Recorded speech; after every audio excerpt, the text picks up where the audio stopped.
এই গণঅভ্যুত্থানের পরিবর্তনের মধ্যে দিয়ে যে রাজনৈতিক শূন্যতাটা তৈরি হয়েছে, আপনারা এখন 69-এর গণঅভ্যুত্থান দেখেছেন, 90-এর গণঅভ্যুত্থান, 71-এর মুক্তিযুদ্ধ, সমস্ত কিছুর মধ্যে একটা লক্ষ্য উদ্দেশ্য, রাজনৈতিক একটা নেতৃত্ব, কর্তৃত্ব এবং তার একটা লক্ষ্য উদ্দেশ্য আমরা মোটামুটিভাবে জানতাম।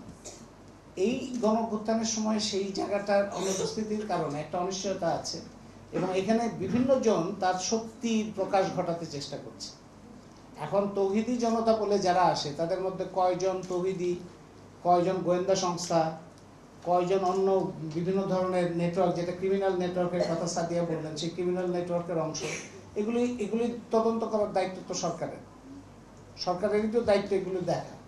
কিন্তু যে দৃষ্টিভঙ্গি থেকে তারা করে, এই দৃষ্টিভঙ্গিটা তো সমাজের মধ্যে যথেষ্ট শক্তিশালী।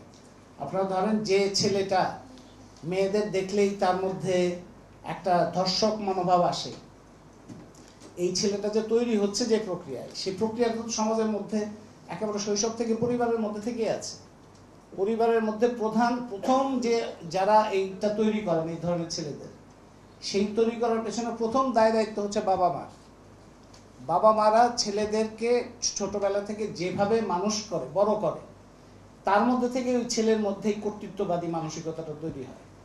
এবং তার মধ্যে অনেক মা আছে, অনেক বাবা আছে যারা ছেলে মেয়েদের ছোটবেলা থেকে মানুষ করার মধ্যেই বৈষম্যটা প্রকাশ করে। পরিবারের মধ্যেই নারী পুরুষের বৈষম্যটা দেখা যায়।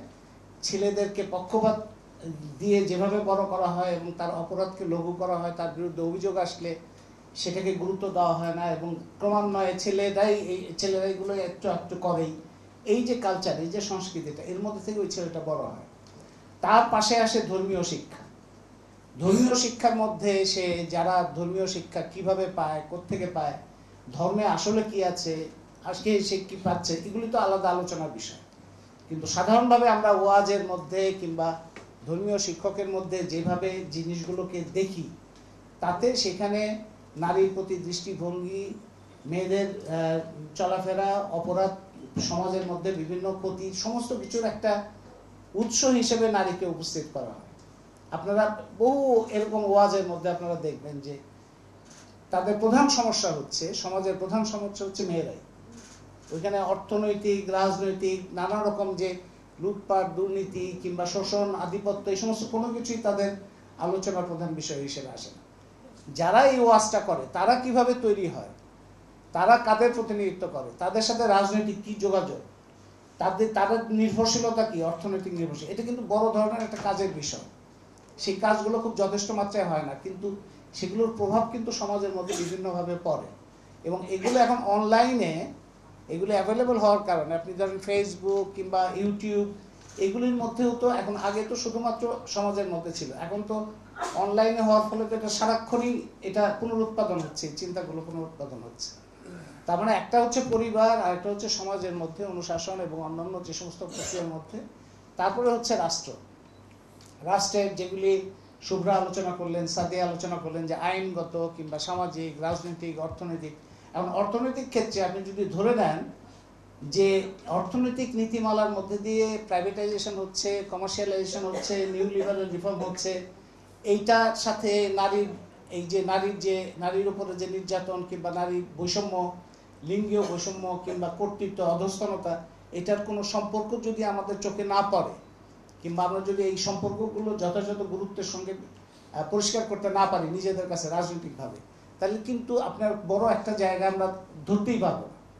নারীর ধরেন একটা, আপনি আসলে নারী প্রশ্ন, যেটা নারী প্রশ্নের মধ্যে দিয়ে যেটা শ্যামলী শীল প্রথমে বললেন যে জাতীয় ঐক্য একটা তৈরি হয়েছিল, জাতীয় ঐক্য এখন তো নাই। আসলে জাতীয় ঐক্য তৈরি হয়েছিল যে লক্ষ্যে, সেই লক্ষ্যটা পূরণ হয়েছে, কিন্তু অন্যান্য ক্ষেত্রে জাতীয় ঐক্য তো হয় নাই আসলে।